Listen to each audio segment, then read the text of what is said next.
Ahí estamos. Bueno, si les parece, vamos arrancando con la clase.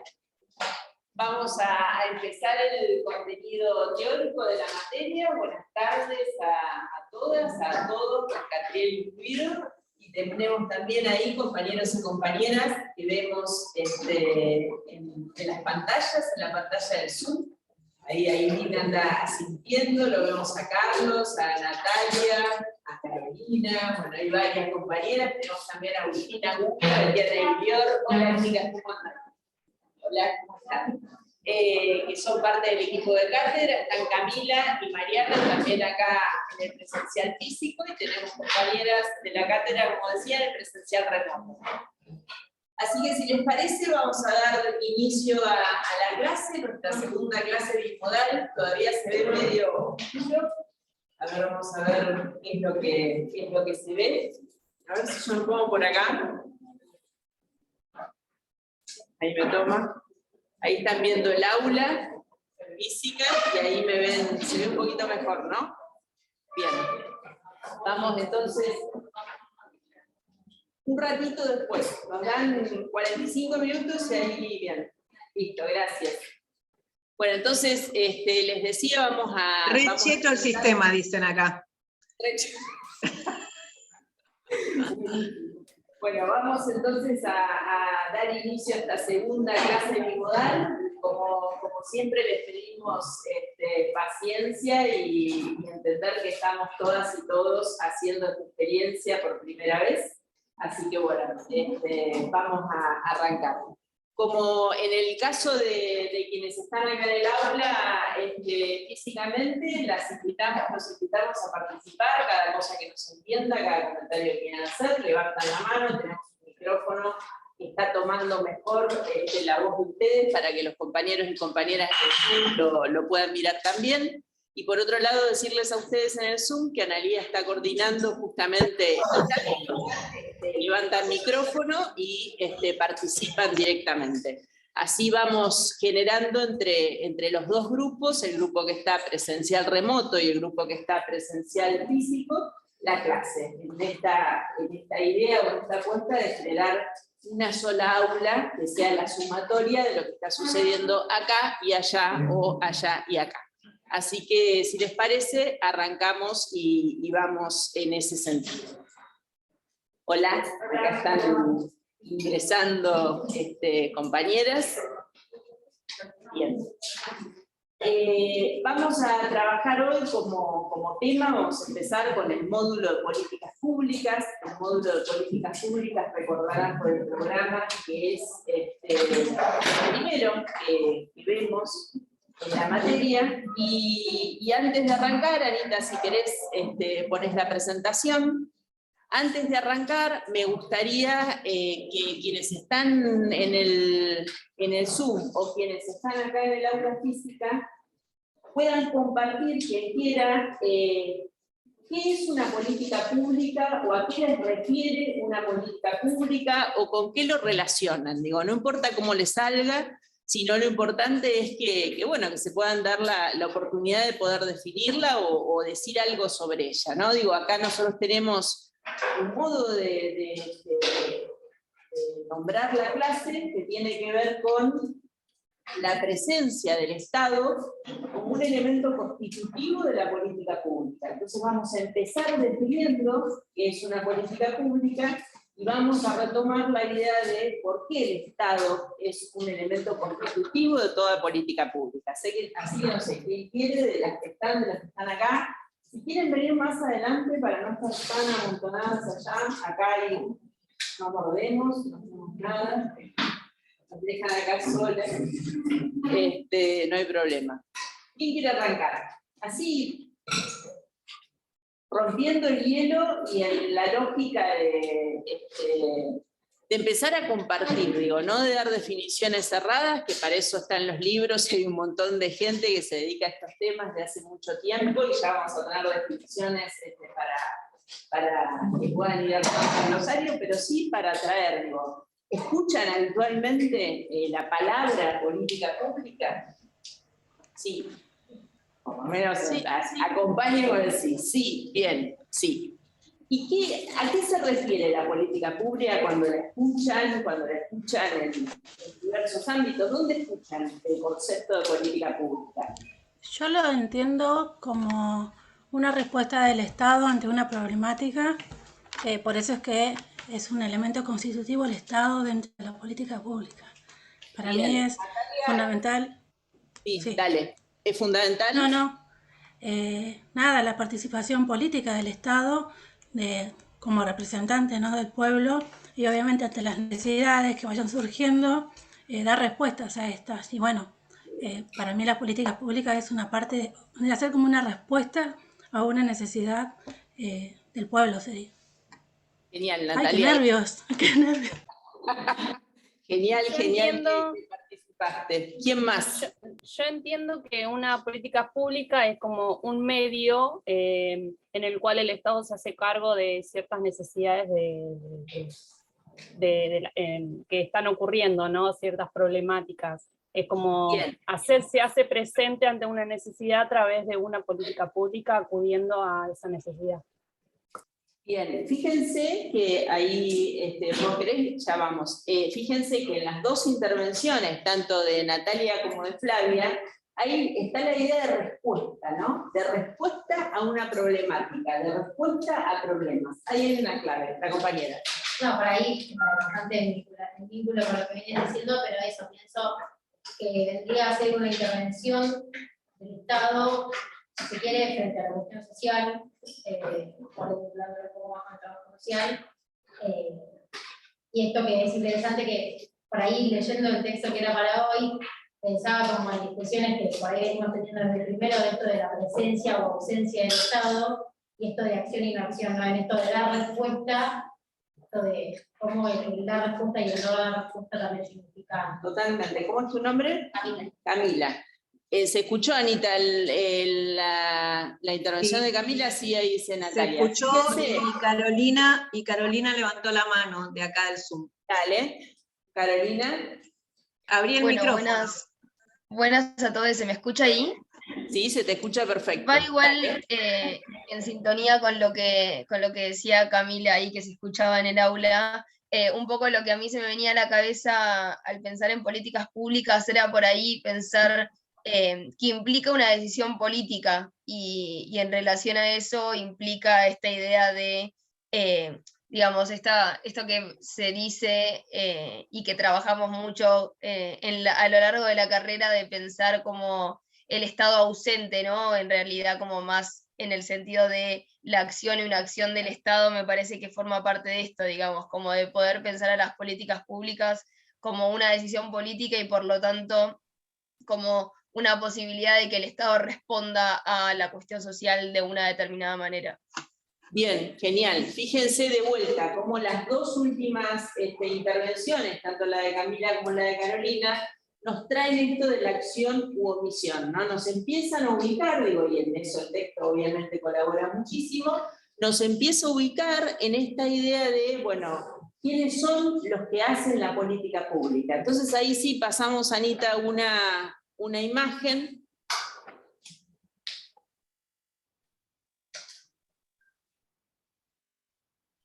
Puede fallar. Puede fallar. Ahí va. Y ahí pasan las fases. Primero una cuestión, digo, que nos parece muy, ahí, déjalo ahí, por favor, muy importante, y por eso aparece esta primera imagen del bosque. Vamos a ver primero por qué es importante entender la política pública, ¿no? Digo, ahí las compañeras empezaron a decir, entonces lo primero que queremos compartir con ustedes desde la cátedra es que la política pública es el contexto en el cual se dan todas las intervenciones de las organizaciones públicas estatales.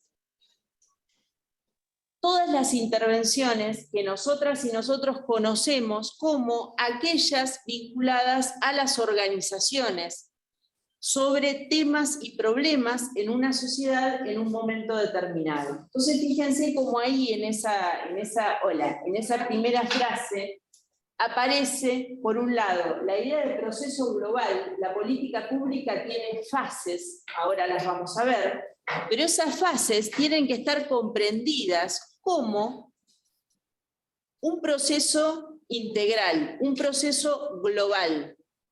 ¿Por qué decimos esto? Porque en general, vamos a verlo en un ratito, hay una fase, es la que tiene como más pregnancia, es la que tiene más, más cuerpo, y es la que vemos primero.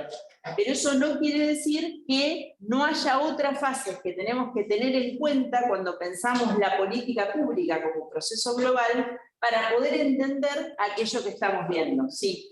No, yo hice el seminario de trata que vos estuviste, y algo que Ahora hago sinapsis. que me quedó es cuando una demanda se hace una problemática social para que intervenga el Estado. Pero Bien. eso fue clave para pensar la política pública, porque no todas las demandas de la sociedad llegan a convertirse en un problema social que requiere intervención. Totalmente. Entonces esto del contexto y de y cómo se organiza también la sociedad para que esta demanda perdure en el tiempo y tenga una respuesta del Estado, y vimos en ese momento el ejemplo del aborto, o sea, que como en un contexto no salió, o sea, muchos años de lucha, y después en otro contexto que fue mucho más favorable, se dio la ley y se está aplicando.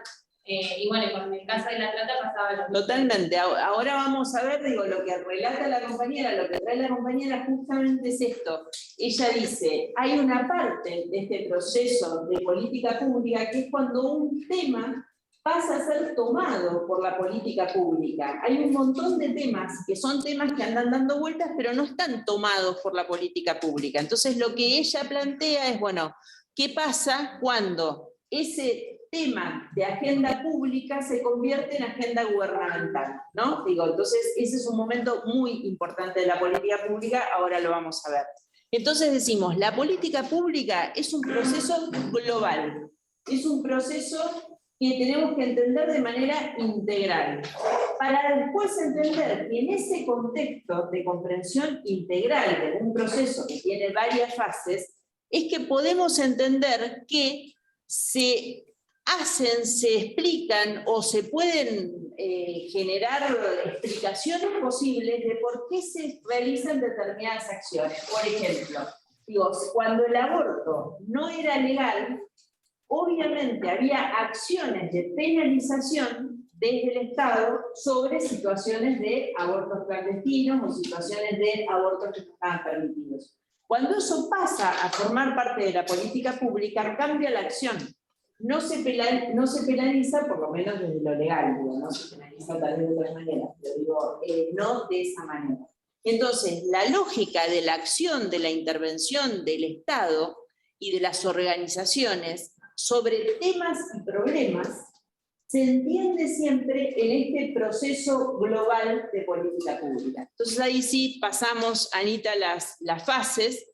Esto es una simplificación de ustedes, en los autores que tienen para leer van a encontrar estas fases más desarrolladas, y depende el autor o la autora que tomen, se van a encontrar con estas fases desagregadas. Por ejemplo, lo que decíamos recién, la primera fase del proceso de producción de la política pública es justamente la idea de construcción de agenda. Ahora, esta construcción de agenda la podemos subdividir, como veíamos recién, en dos subcategorías: la construcción de agenda pública y la construcción de agenda gubernamental. ¿Cuál es la diferencia? Que la pública es la de la sociedad, la gubernamental es cuando el Estado toma eso como un problema sobre el cual va a hacer algo. Entonces, hoy Camila decía, bueno, es una manera de enfrentar los problemas de una sociedad en un momento determinado, yo decía la cuestión social. Bueno, como la cuestión social se va configurando de diferentes maneras a lo largo de la historia, lo que termina pasando es que la construcción de la agenda pública y la agenda gubernamental va variando. Esto es muy importante, muy, muy importante. Porque cosas que para nosotras o nosotros hoy pueden ser situaciones, por ejemplo, de accesibilidad de derechos, antes no lo eran, ¿sí? Digo, que estemos haciendo esta clase es una modificación en la agenda pública y en la agenda gubernamental, porque la universidad toma como una posibilidad, aún dentro de sus restricciones o de sus cuestiones normativas, la posibilidad de que nosotros podamos estar, ustedes puedan estar acá o allá y estar en igualdad de condiciones ante la cruzada, por ejemplo. O sea, los temas van variando. Ahora, esto nosotras siempre hacemos mucho hincapié y que a veces es como difícil de explicar y de ¿cómo decirlo?, de visualizar rápidamente, que toda política pública es la selección de una alternativa. No hay maneras iguales de hacer política pública. Toda política pública es en el fondo una hipótesis de intervención. ¿Cómo queremos intervenir sobre un problema? ¿Cómo queremos intervenir sobre un tema? Entonces, cuando vemos la política pública en concreto, siempre tenemos que hacer, para estar en mejores condiciones de análisis, el irnos para atrás y tratar de pensar que eso que está sucediendo pudo haber sido o pudo haber sido otra cosa, y que se tomó la decisión de que fuera de esa manera. ¿Sí? Ahora lo vamos a ver con ejemplos para que sea más claro. Entonces, cuando hablamos del diseño de la política, por ejemplo, un programa, digo, ¿qué programa de política pública se les viene a la cabeza? Cualquiera, el que quieran, por el chat, ustedes acá, un programa, el que quieran. El potencial, por ejemplo, el potencial. El potencial surgió de una mesa, surgió de un grupo de personas de carne y hueso, que a veces los conocemos, a veces no, a veces las conocemos en términos de a quién se le ocurrió y a veces queda en el anonimato del proceso de la política pública. Pero siempre hay un momento original donde alguien dijo algo más o menos parecido a, che, estuve leyendo el informe que me pasaste, tenemos que hacer, nos agarra la nueva gestión, yo estoy asumiendo de esta manera, ¿me das una mano? ¿Qué te parece? Pensate algo para hacer una nueva etapa de lo que fue la Argentina Trabaja, de lo que fue la Hacemos Futuro. ¿Cómo le podemos llamar? O sea, son conversaciones reales, aunque parezca una locura, pero digo, son conversaciones reales. Hay gente de carne y hueso, en este caso por el programa que trae la compañera, que es El Potencial, que es un programa argentino actual, personas que tal vez nos cruzamos acá en el patio de la facultad, que estuvieron en esa mesa donde a alguien se le ocurrió la palabra potenciar, a alguien se le ocurrió que tenía que ser ese monto, ¿sí? Bueno, ese momento original, siempre nosotras lo decimos porque es como bien agarrable, porque uno lo puede llevar a su vida cotidiana, es el momento de formulación de la política. Denos un ratito y vienen. Gracias. Es el momento de formulación de la política, de la formulación del diseño de la política, ¿sí?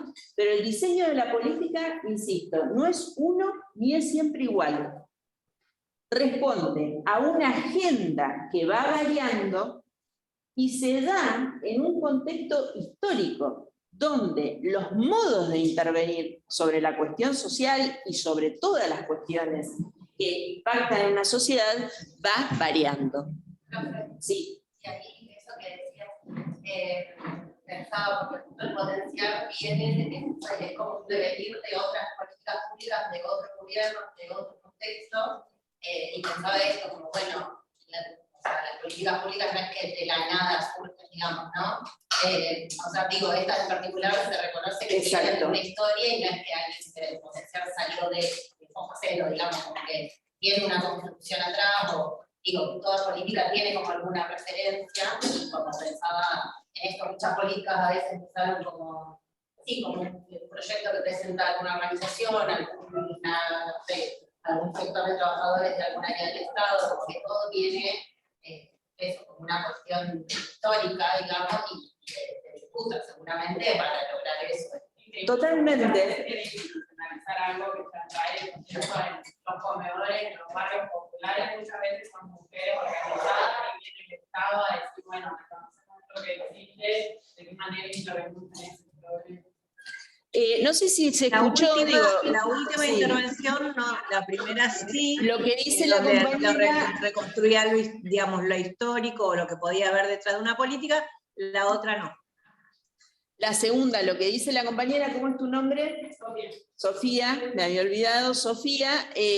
Lo que dice Sofía es que a veces hay experiencias en los barrios, desde las organizaciones sociales, por ejemplo los comedores, después desde el Estado se reconoce esa situación y entonces ahí se arma el programa que de alguna manera da cuenta de eso. Dos intervenciones muy interesantes. A ver, ¿por qué? Primero, el tema de la memoria, ¿no? Nosotras en el segundo cuatrimestre yo siempre traigo un libro que a mí me gusta mucho citar, sobre todo por su título, porque se llama Desmemoria, el país de no me acuerdo, Desmemoria institucional de la Argentina. Y de alguna manera lo que hace es como, no justifica, sino explica un poco el proceso inverso que planteó la compañera.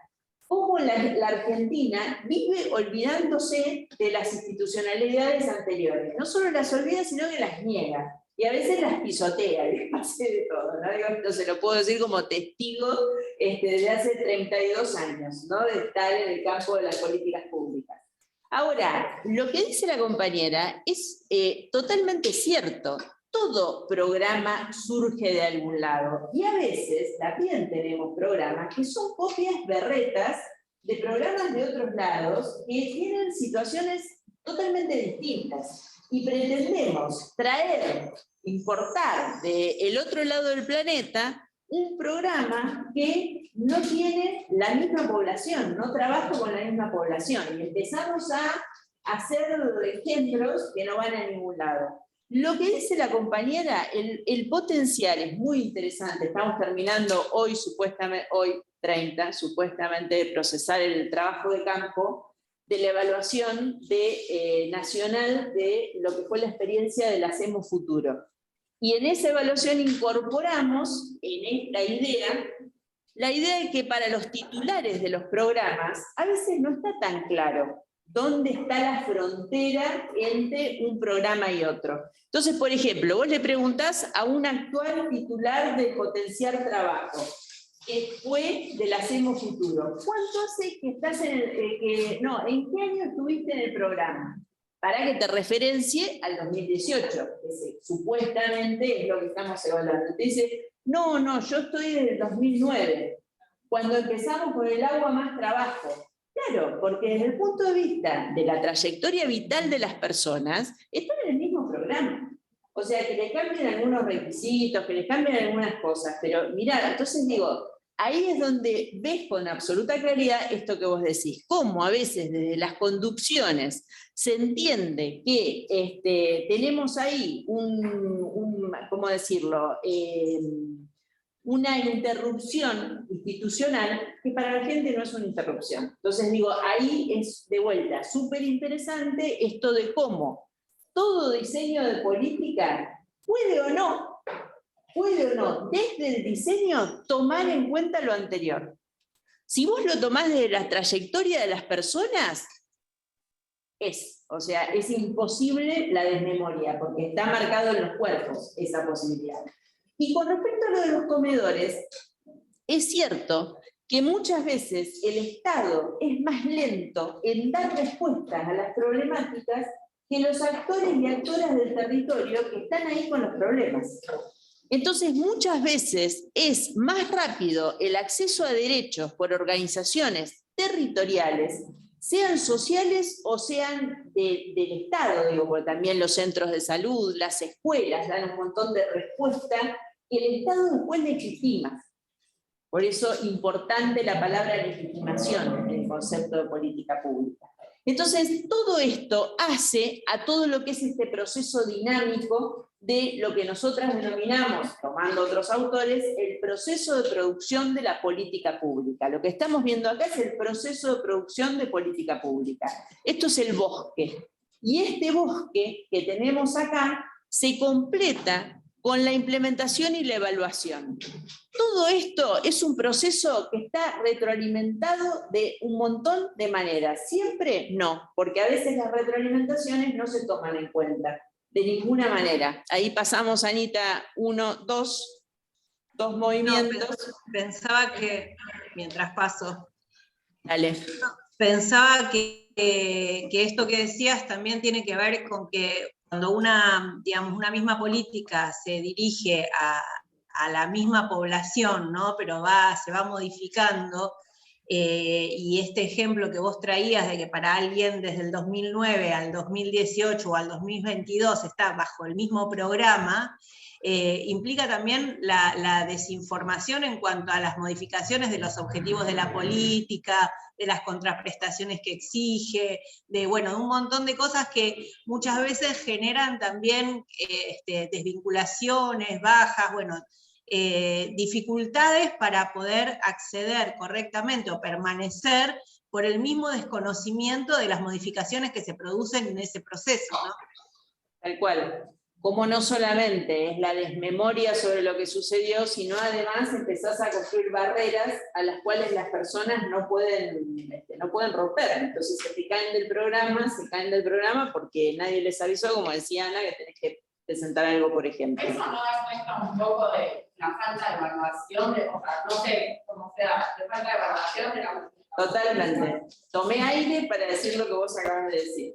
Es así, es como dice la compañera, ahí tenemos una deuda enorme en todo lo que tiene que ver con que la evaluación sea una herramienta de gestión.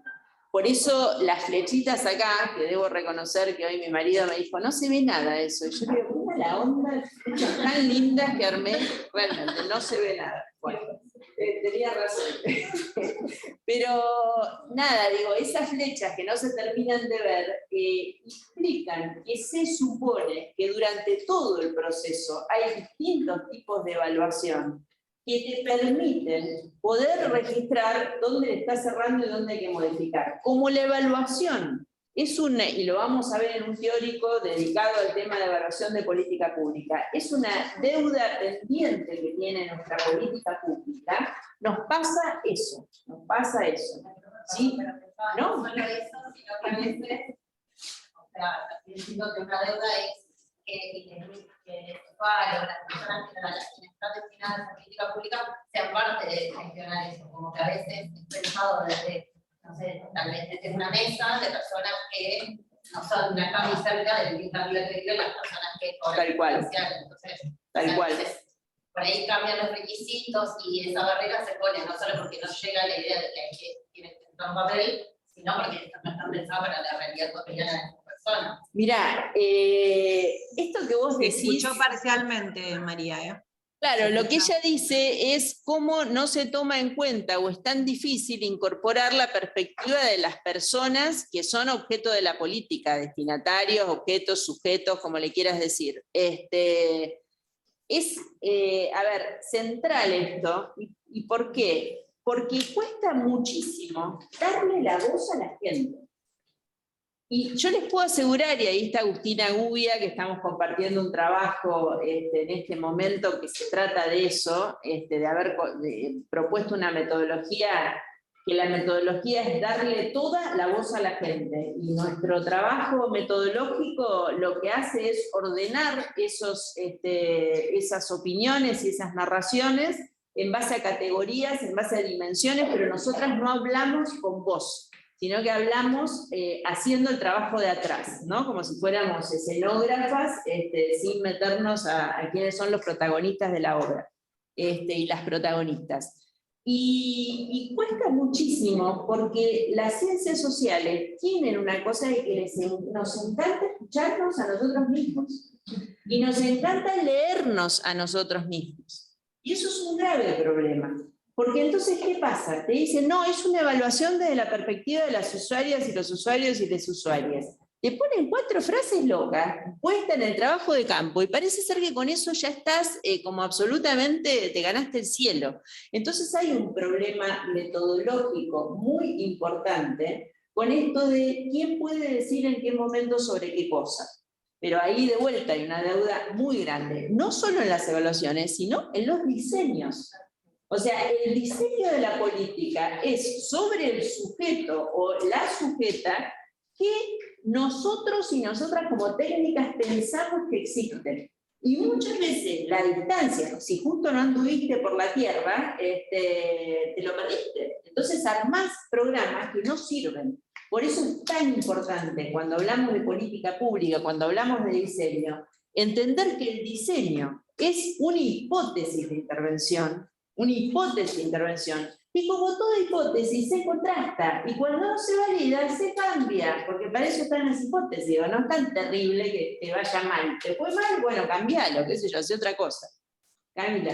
No, pensaba muy en vínculo con lo que decía la compañera y esto que vos le respondías, de que muchas veces en ese sentido, que el diseño esté de alguna manera, pienso como lejos de la realidad, esto del sujeto que pensamos que supuestamente existe, después termina siendo, si se quiere, más una traba que una política que genere el acceso a derechos, ¿no? Como, sí. Que a veces, no sé si está bien dicho el término burocracia, pero bueno, a veces hay políticas por ahí o programas en esto de los requisitos que se ponen que esa misma burocracia que genera el poder llegar a presentarse, a ser beneficiario o beneficiaria de determinada política, implica más una traba que un beneficio, digamos. Totalmente. Y miren lo más simple, El buen diseño es el diseño de aquel o aquella que tiene capacidad de escuchar y de entender dónde se va a hacer la implementación. Es más simple. Digo, ustedes en este momento son los destinatarios de y las destinatarias de nuestra hipótesis con lo que les estamos proponiendo y les propusimos el miércoles cuando arrancamos la clase. Era una hipótesis nuestra, que a ustedes les podía venir bien cursar en modalidad remota. Y los números nos muestran que casi un 50 y un 50 eligió la presencial física y eligió la presencial remota. Entonces, a veces es simple, es decir, che, ¿qué les parece? ¿Cómo vienen? ¿Qué se les está complicando? ¿Qué se les facilita? Digo, es más simple, porque el diseño grande, cuando te toca la burocracia, como dice Camila, en el fondo, lo mejor que te puede pasar es no perder el sentido común. Y al sentido común, agregarle las herramientas. Pero donde vos le empezás a poner mucha cosa en el medio, es donde nosotras y nosotros, aunque no nos sentimos burócratas, terminamos siéndolo. Porque, ¿qué es el burócrata? El que se agarra del procedimiento y dice, acá se hace así desde hace 50 años, del siglo XIX, los estudiantes tienen que estar con el cuerpo acá presente, entonces yo no te lo cambio. Bueno. Sí, saben eso en cuanto a que en este juego, en esta democratización, si se quiere, de un buen diseño, que está atento, la escucha, de dónde se va a aplicar, pareciera obviarse el poder que se juega, el poder del Estado, en este caso, hablando de políticas públicas, que hay en la trama de la construcción de la política y del Estado particular, ¿no? Pero que es una vela de poder. Sí, pero me permito disentir. ¿Por qué? Digo, ¿esto se escuchó, Anita? Pero estaba muteada. Sí, que parecía obviarse la lógica del poder que subyace a la construcción de una política, decía eso, ¿no? Bien, ahí dice difuso la compañera, genial. ¿Por qué digo me permito disentir un poco? Porque lo que nosotros trabajamos, y ahora lo vamos a ver un poco en las definiciones que empezamos a dar del Estado, esta idea de que el Estado no es, nosotras decimos siempre, algo homogéneo que legitima por sí mismo un poder que tiene la posibilidad de, ¿no? Digo, porque el Estado no es un actor uniforme, no es un actor coherente, si se quiere, sino que está conformado por distintas lógicas aún dentro del Estado. Por supuesto tiene racionalidad corporativa, por decirlo de alguna manera, y sobre todo tiene una capacidad que otros actores no tienen, que es la legitimidad, ¿no? Digo, la legitimidad para decir esto se hace de esta manera. Ahora, la idea es que vayamos desarmando, que por lo menos de acá a diciembre, después ustedes hacen lo que quieren en su vida, por supuesto, cada una decide qué idea de Estado quiere tomar. de poder desagregar lo que son las políticas públicas y un poco ver cómo se conforman de un conjunto de actores que hacen que esa política sea posible. Algunos del Estado y otros no del Estado, u otras no del Estado. ¿Cómo? O que no sea posible. Eso es otra posibilidad, por supuesto, ¿no? Pero digo, vamos hacia esa lógica, igual lo vamos a ir conversando, ¿no? Digo, por lo menos es lo que nos convence a nosotras. Entonces vamos a argumentar, a ver si las convencemos y los convencemos, y si no, por supuesto, siempre está la posibilidad de no coincidir desde lo conceptual en esto. ¿Por qué está el árbol en la implementación? Porque la implementación es lo primero que aparece de la política pública, ¿no? Un poco esto de, bueno, ¿cómo se llevan adelante las políticas de salud en un determinado barrio? ¿Cómo se llevan adelante las políticas de infancia en nuestro país? ¿Cómo se llevan adelante las políticas vinculadas a la cuestión de las obras de saneamiento en nuestro país? ¿Cuál es la idea en relación a la violencia de género en nuestra provincia? ¿No? Digo, aparecen esas cuestiones. Ahora, muchas veces nos olvidamos de esta otra parte. O sea, vemos el árbol, que es la implementación, pero olvidamos que los diseños son hipótesis de política. Olvidamos que la construcción de alternativas siempre se da en un proceso de producción de política pública, y que la agenda se ha construido de una manera multiactoral, temporal, etcétera, etcétera, etcétera. Pasamos, Ana, a la siguiente. Entonces acá, cuando salimos del bosque, pasalos todos, poné todos los elementos. Esto es... Para Camila, que leyó el texto, digo, le va a resultar conocido, digo, para las que lo leyeron, los que lo leyeron, esto es el chequeo de qué cosas tiene que tener una política pública. No cualquier cosa es una política pública, lo estamos rodeando todavía sin definir, nos estamos metiendo en las características sin todavía definir la política pública. ¿Por qué decimos nosotras que es un chequeo de qué tiene? Porque tiene que tener estos elementos que ustedes tienen acá. Una política pública siempre responde, como decían ustedes, a un conjunto de problemas o temas que están en una sociedad. Y en ese responder, a veces, como decía hoy Camila, no responde algo a propósito. O sea, no toma algo porque no lo quiere tomar. Lo zigzaguea, por decirlo de alguna manera, ¿no? Ahora, el contenido de la política pública tiene que estar. Tenemos que poder saber a qué tema o conjunto de problemas respondemos. Tiene que tener un programa. ¿Esto qué quiere decir? Que tiene algún nivel de planificación, de programación, de esquema, de qué es lo que se va a hacer. O sea, si no, no es una política pública. Podemos tener un tema ahí desparramado, pero no hacer nada con él. Cuando además del contenido le ponemos un programa, es que nos sentamos a pensar en cómo abordar esa cuestión. Tiene además la política pública, y esto es muy importante para empezar a darle sentido a esto de qué es la presencia del Estado, una orientación normativa.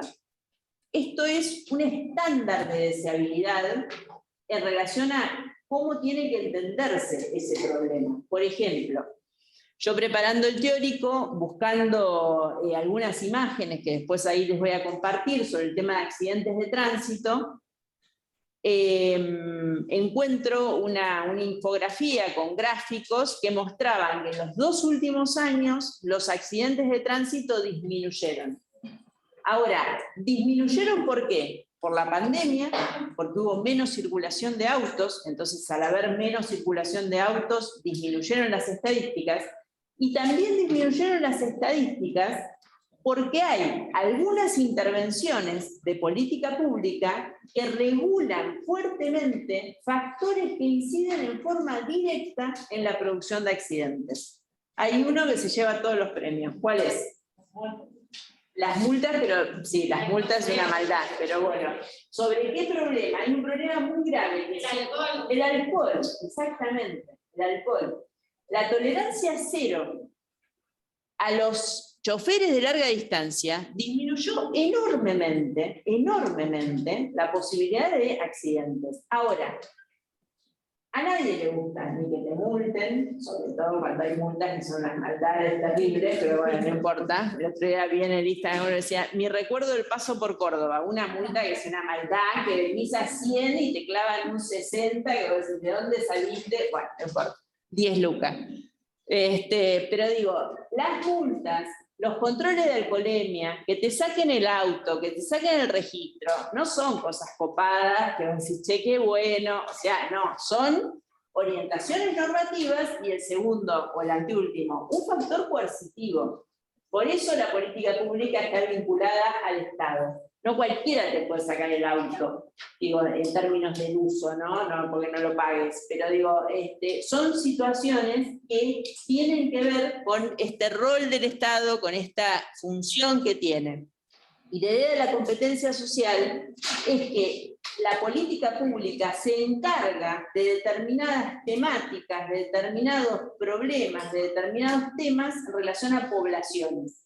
Entonces, por ejemplo, te encargas de la infancia, te encargas de la educación, te encargas del mejoramiento de las condiciones de trabajo, te encargas de la seguridad, y eso lo haces en relación a poblaciones. Eso es la competencia social. Entonces, hasta acá tenemos que la política pública la tenemos que comprender en el marco de este bosque, no del árbol de la implementación, y que la política pública tiene un conjunto de características que lo van a tener en el Twenning, che, se nos cayó, pero bueno, son dos, Mail y Twenning, el que tienen abajo, no sé por qué no sale en la pantalla, donde ustedes tienen explicadas estas cosas. Pasamos, Ana, una más. Entonces acá sí, la definición de política pública, la que, con estas cosas de que todavía traemos de la escuela, la definición que hay que copiar. Y fíjense, a mí me gusta desmenuzar las definiciones, por eso les pongo letras distintas, para que ustedes vean cada uno, cada una, las distintas partes que tiene esta definición. Es una actividad, es una acción. La política pública es una acción. Aunque sea por omisión, sigue siendo una acción, porque hay un algo que hacer, hay un algo que se va a intervenir, hay un algo que se va a implementar. Y acá viene la parte que es ¿cómo decirlo? El resumen, ¿cómo se llama en las películas? El abstract, el chiquitito. El tráiler, gracias. Es el tráiler de por qué es el Estado. Porque es una autoridad investida de poder público y de legitimidad institucional. O sea, no hay tantos actores en nuestra sociedad que puedan decir, esto es así porque yo lo digo. Y además que ese yo lo digo sea legítimo y que no sea por la fuerza. A eso me refería yo hoy. Bien, a ver. No, a esto, al poder legítimo del Estado para poder enfrentar una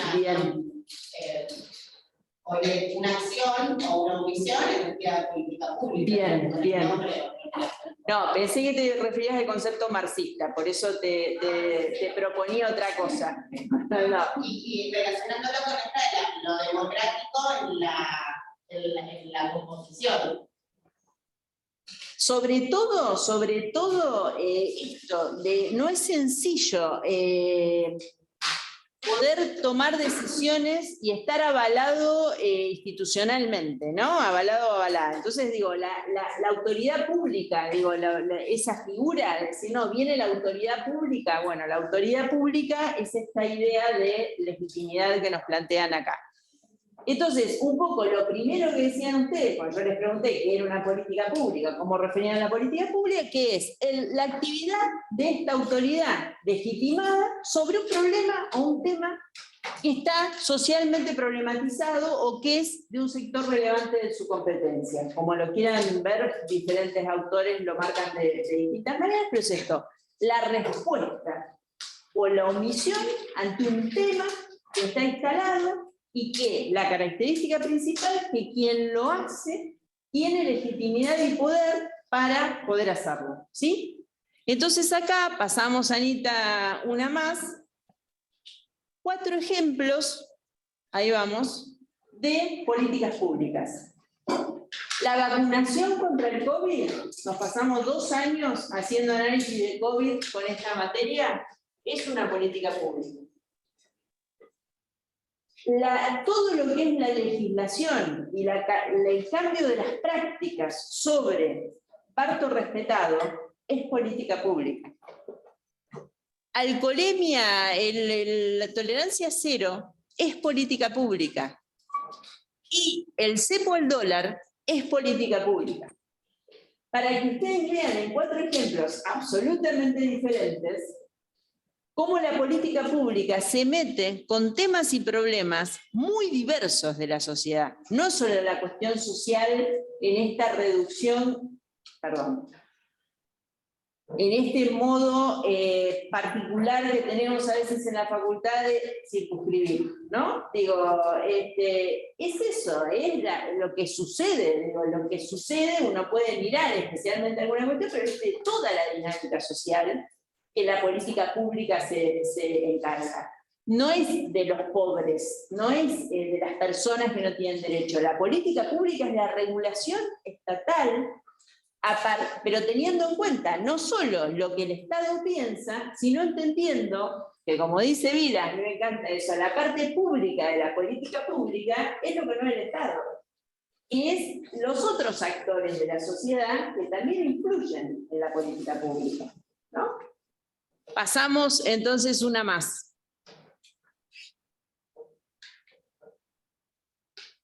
Entonces, acá digo rápidamente para verlo, pasamos esta y qué sé yo. ¿Quién es esta autoridad de garantía de poder público? Por supuesto, de legitimidad institucional, el Estado. ¿Sí? Digo, no hay duda que es este actor. Por eso es que a nosotros nos gusta decir, a nosotras, no hay política pública sin Estado. Pero no hay ninguna cuestión de que la política pública tiene el Estado. No. Es una institución. No.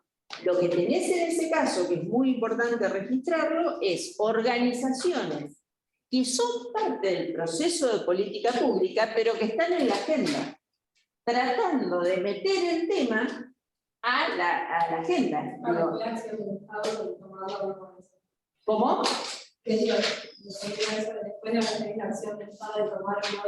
Exactamente, ahí la compañera lo que dice es en esta idea de que el Estado puede o no puede tomar ese tema. Ahora, nosotros siempre lo ponemos, digo, porque yo no lo quiero dejar de decir, aunque lo digamos todos los años, no me importa, pero digo, porque es muy fuerte. Ustedes no habían nacido, pero nosotras poníamos de ejemplo de temas que no lograba entrar en la agenda, el tema del aborto. Porque era un clásico, o sea, todos los años había una presentación en el Congreso, todos los años la tiraban, todos los años. Entonces para nosotras, hasta la ley, era el ejemplo, el ejemplo. Entonces, miren los años, le digo, bueno, nosotros en la cátedra estamos en el año 96, por eso digo, algunos de ustedes no habían nacido, y nosotros poníamos eso de ejemplo. Entonces, a veces como estos temas, no hay que dejarlos, o sea, hay que seguir. Y en el mismo sentido, fíjense cómo el tema del COVID deja de estar en la agenda. De a poquito, sin quererlo, empezamos a bajar los tapabocas, empezamos a juntarnos de otra manera, empezamos a decir, no, no son tantos muertos, sí, si no te toca a vos, no te toca un ser cercano, digo, ¿no? Entonces, esas cosas, como un ejemplo del tema que apareció de la nada, se puso en el centro de la escena, no tuvo 2 años el coso, y ahora salió. Ahora puede también suceder con la ley de humedales. Bueno, ¿en qué año fue? ¿Sí? ¿Se acuerdan cuando yo hice la presentación de los humedales? 2013, con la inundación. Con la inundación de La Plata, sí. Tal cual. En el 2013, o sea, pasaron unos años, 9 años, yo terminaba justo la maestría en la Facultad de Arquitecturas y yo había descubierto los humedales, porque no sabía ni que existían. Y en esa maestría no solamente nos enseñaron qué eran los humedales, sino que además nos enseñaron a mirar la normativa de nuestro territorio que dice que son lugares de relleno. O sea que lo que tenés que hacer es tirar cascote para rellenarlos rápido, así podés construir arriba. Yo estaba como, no sé, descubrir la pólvora. Imagínense, yo como trabajadora social empezamos a hacer mapas de todo Berisso, Ensenada, de toda esa zona, y empezamos a ver dónde estaban los humedales y dónde estaban construidas las casas. Yo me quería matar. Entonces, como fue lo del año de las inundaciones, como dice Ana, en el 2013, yo, el primer teórico de políticas públicas, traje el tema de humedales.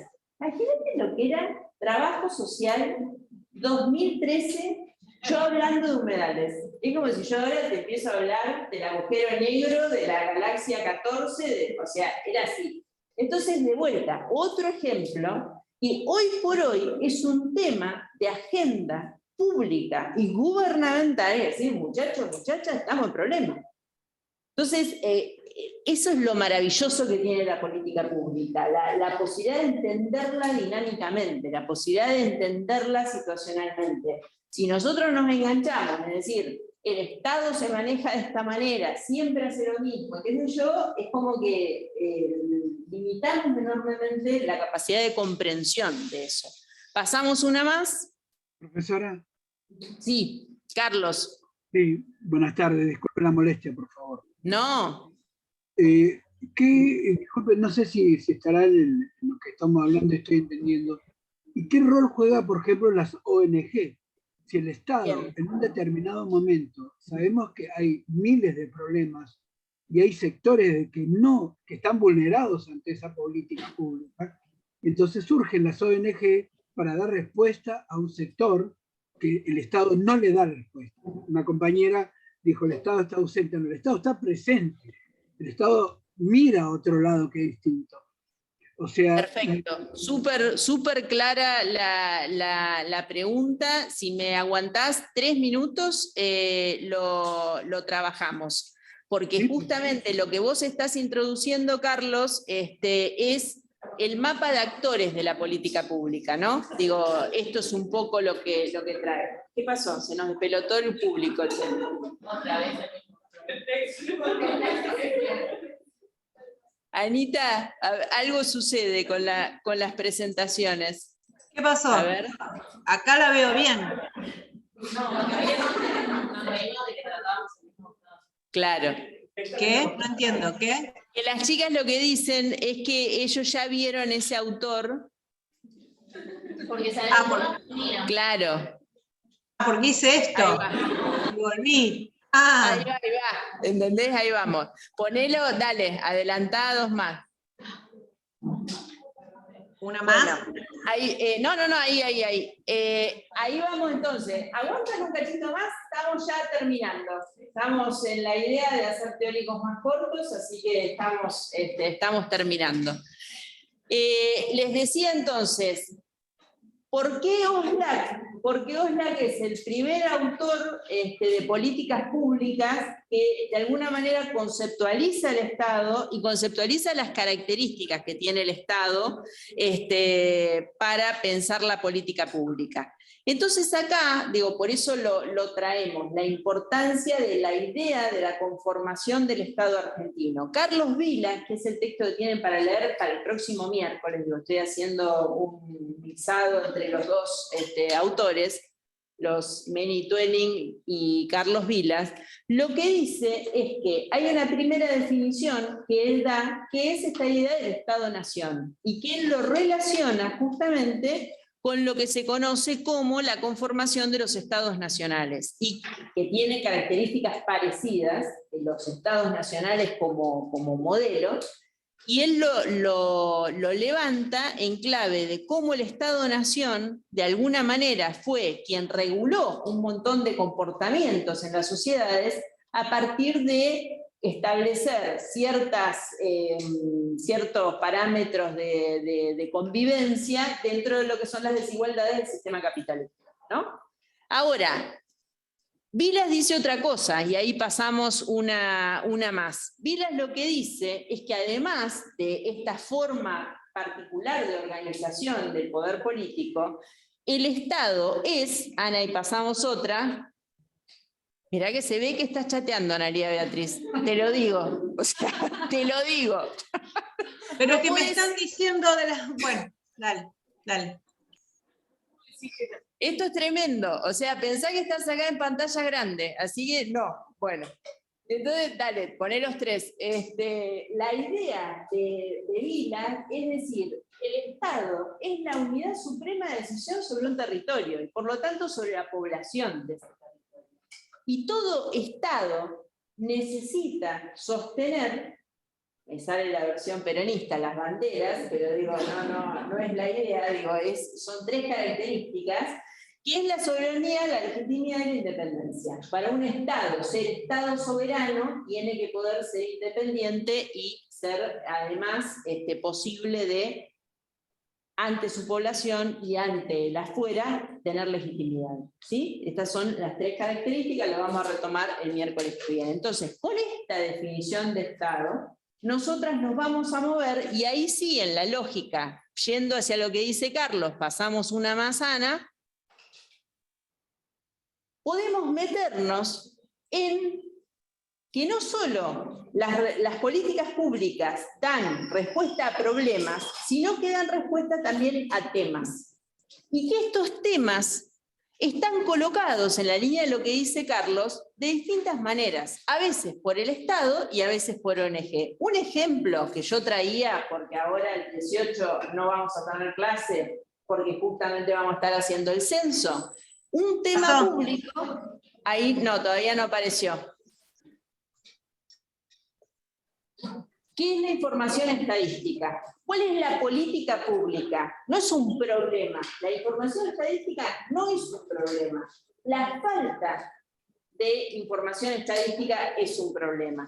Pero la información es un tema.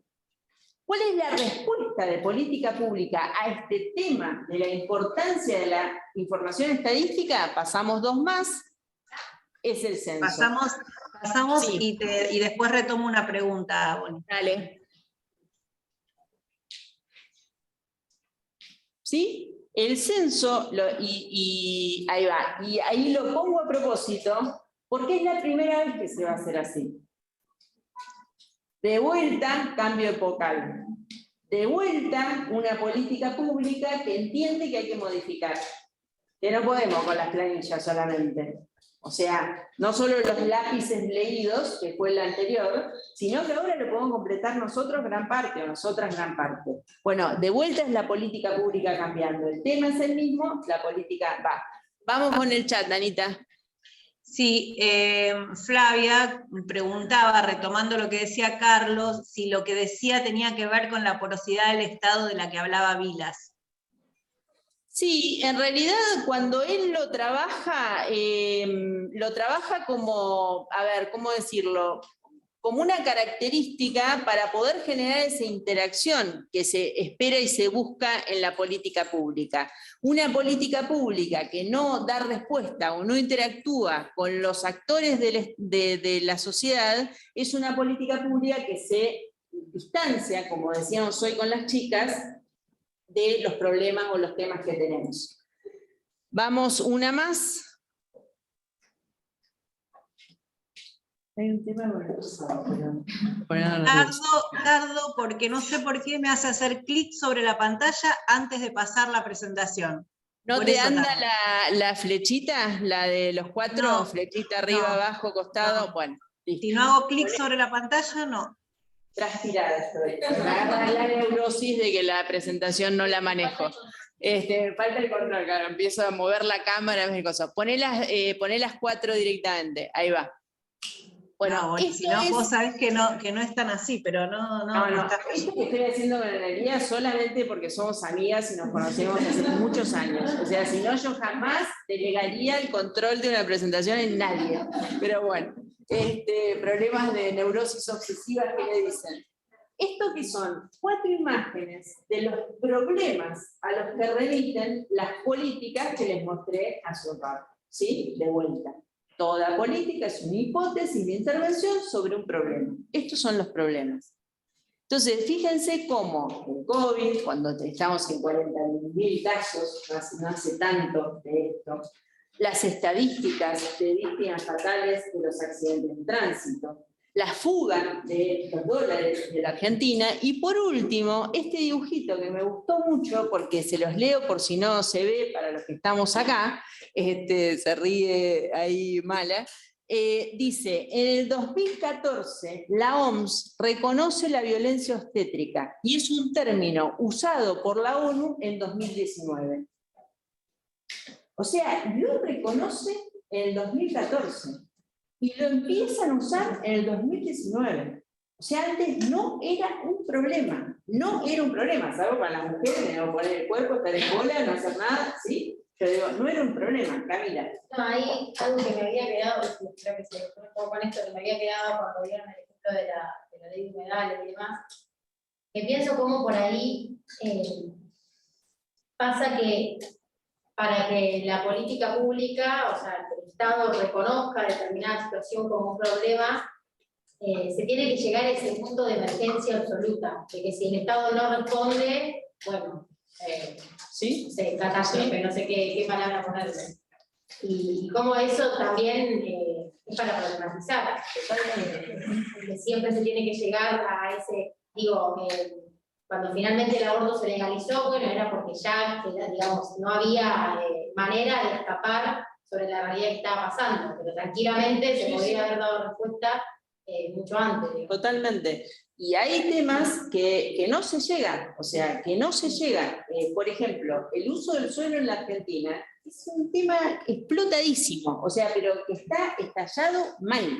Estamos más allá de la emergencia, porque desde todo punto de vista, digo, de lugares que tenemos desertificados, de lugares que tenemos habitados, de servicios públicos reventados por la cantidad de gente concentrada en las ciudades, bueno, etc. Y sin embargo es un tema que es muy difícil regular por los intereses que hay, retomando lo que decía Carlos, ¿no? Pasamos, espérennos que ahí vamos. Pasamos, Ana, a la siguiente, que acá ya estamos entrando en lo que preguntaba Carlos. ¿Cuáles son los actores? Bueno, y son todos estos, o sea, los actores de la política pública. Ahí el dibujo dice, la ONU, que es la Organización Mundial de la Salud, nombra también la ONU, que es la de Naciones Unidas, que son las dos supranacionales, o sea, no son nacionales, sino que son de varios países a la vez, representantes de la Iglesia Católica, la Evangélica, otros cultos, con todos los que hay. Las organizaciones de la sociedad civil, Carlos, que era lo que vos preguntabas, son parte de las políticas públicas y muchas veces son, por ejemplo, en el tema del parto respetado, hubo organizaciones de la sociedad civil, al igual que con el aborto, que fueron las que presionaron, porque fue desde las organizaciones. Los movimientos sociales de derechos humanos, organizaciones nucleadas sobre una temática, Luchemos por la Vida, por ejemplo, el tema de accidentes de tránsito, víctimas de accidentes fatales, etcétera, etcétera, etcétera. También cómo configuran ese problema social los actores que están en, pienso en que nos luchamos por las dos vidas, como también eso hace o no. Totalmente, sí. Sí. ¿Se escuchó en...? No, se escuchó poco el lo que principio. trae la compañera es lo de... ¿Cómo se llama? Los celestes. De las dos vidas. Claro, lo de las dos vidas. Como también organizaciones que se resistieron que la ley del aborto saliera, también esto, no es solamente las que facilitan, sino también los que obstaculizan o es lo que piensan, ¿no? Porque acá para no caer en el debate de quién sí, quién no, pero es claro lo que vos decís. Hay también hay que hacer un análisis de cómo se expresa también las relaciones de poder y cómo en esa arena de disputa también hay actores que hacen fuerza para que no salga, como es las dos vidas, pero también la Iglesia Católica como una institución supergrande, también, constructora de sentido y de identidades, ¿no? Totalmente. ¿Alguien de ahí quería? Yo pensaba y también de dónde viene el reclamo, ¿no? La lucha contra el extractivismo, trayéndolo muy atrás, es parte de los pueblos originarios de nuestro país, es obvio que, tiene un sentido histórico que no sea el reclamo que hemos escuchado, o el mismo que el aborto, bueno, no tanto porque era sobre el cuerpo de las mujeres y las feminidades, no era sobre los varones todo heterosexual. Tal cual. Depende de dónde viene el reclamo, o es cómo se da esa disputa y quiénes son los actores sobre esa política pública. ¿Y cómo se van? Ahí no. Pará, Anita, antes de que nos leas lo de Flavia. Lo que vos No, estás es que no se diciendo- escuchó eso, te iba a decir. Ah, Que no está se bien. escucha el ejemplo. ¿Querés intentar hacer una síntesis un poquito más alto? Sí, para no retransmitir. Lo que decía, con esto que decía la compa, es que también cómo se pone en juego la disputa, ¿no? Porque digo, lo de los humedales no sale porque se me entiende la territorio. Históricamente son los pueblos originarios. Lo del aborto no saldría porque se tiene que decidir sobre los cuerpos de las mujeres, no sobre los cuerpos de varones blancos, pero sí, digo, cuando tocan el dólar, cuando tocan las retenciones, cuando aparece algo de ese peso, donde son los varones básicamente los dueños de todo eso, se trata de otra forma, más rápido, más lento, hay otra disputa, es como la lentitud y el hecho de decir, bueno, llama a una emergencia porque quienes me vienen diciendo hace años son los silenciados históricamente. ¿Ahora sí? Sí. Genial. Sí. ¿Querés leer lo de Flavia? Sí, dice, y todos estos actores, ¿en qué momento, fase de la conformación de la política pública lo ubican los autores? Mira, en realidad, tanto Vilas como Many Twain, en un capítulo que ustedes no tienen, pero digo, en otro texto, no importa, lo ubican en todo el proceso. O sea, no hacen referencia explícita a una fase determinada, Flavia. En general, lo que se estipula es que lo que más participan es en la construcción de la agenda, porque es donde se los deja. Y después, en todo lo que es las legislaciones que han ido avanzando en la participación legitimada de la sociedad civil, audiencias públicas, por ejemplo, lo hacen también, te vi, Gubis,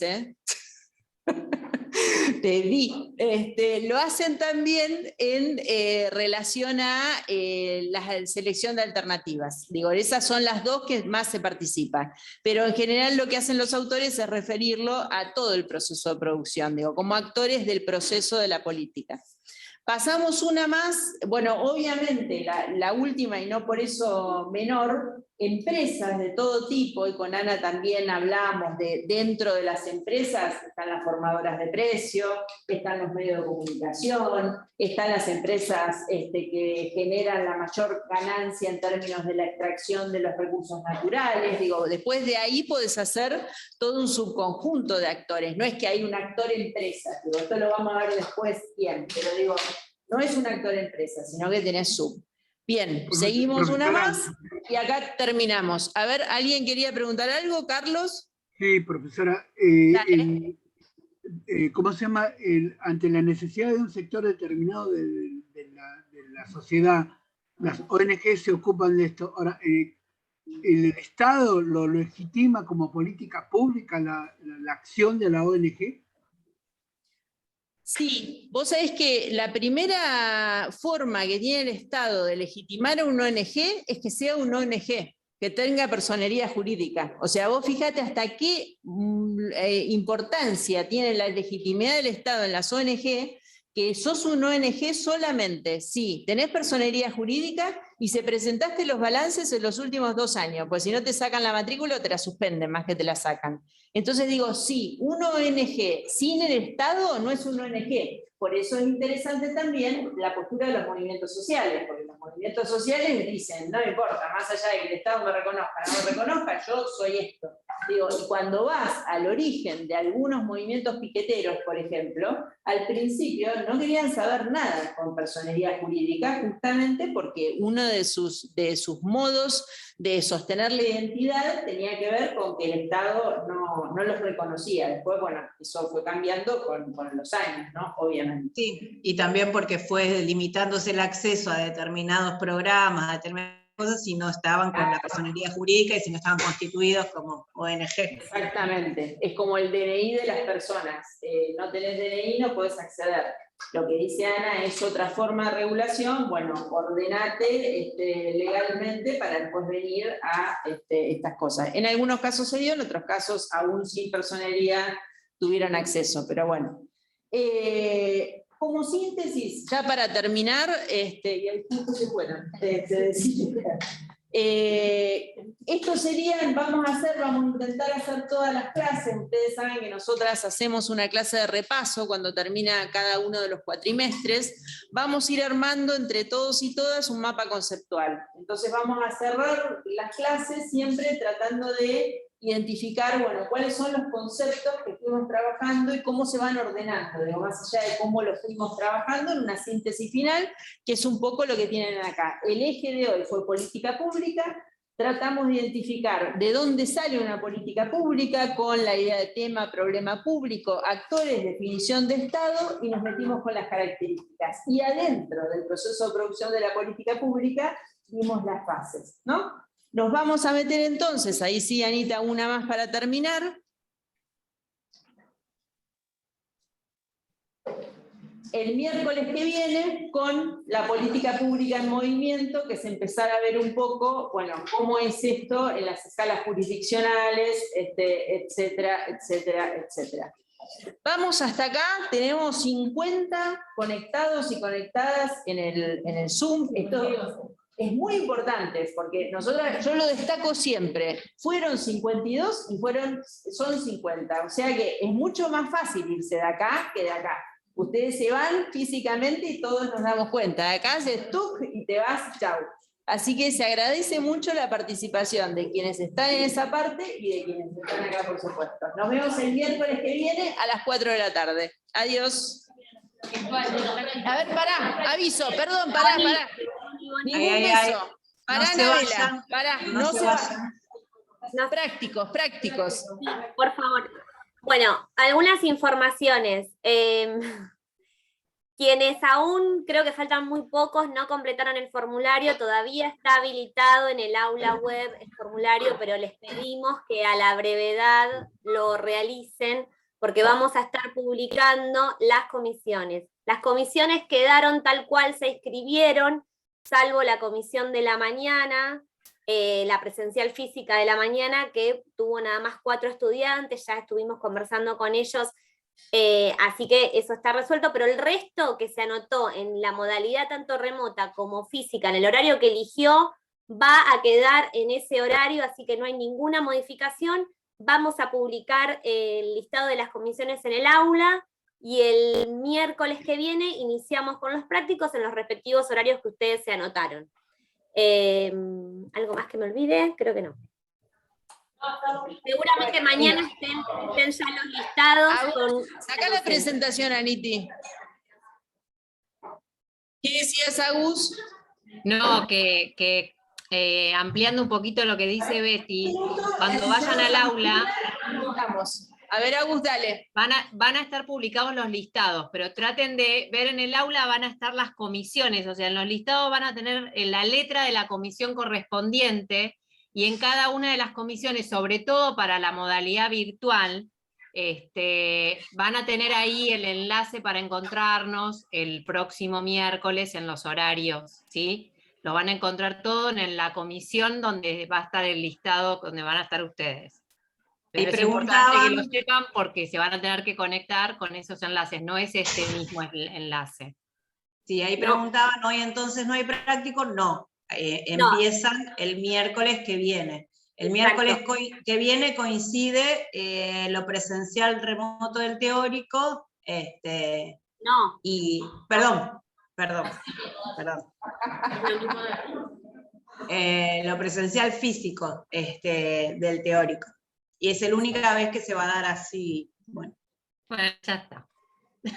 Una cosa, está puesto el cronograma en el aula, después, bueno, las comisiones del próximo miércoles van a reforzar la información, pero en el aula ustedes tienen el cronograma y ahí está toda la información, la bibliografía y la lectura que tienen miércoles a miércoles, y la modalidad como nos vengamos a encontrar. El miércoles que viene nos volvemos a encontrar en esta bimodalidad, por el inicio de los prácticos también, de los prácticos presenciales y virtuales, y remotos, perdón. Claro.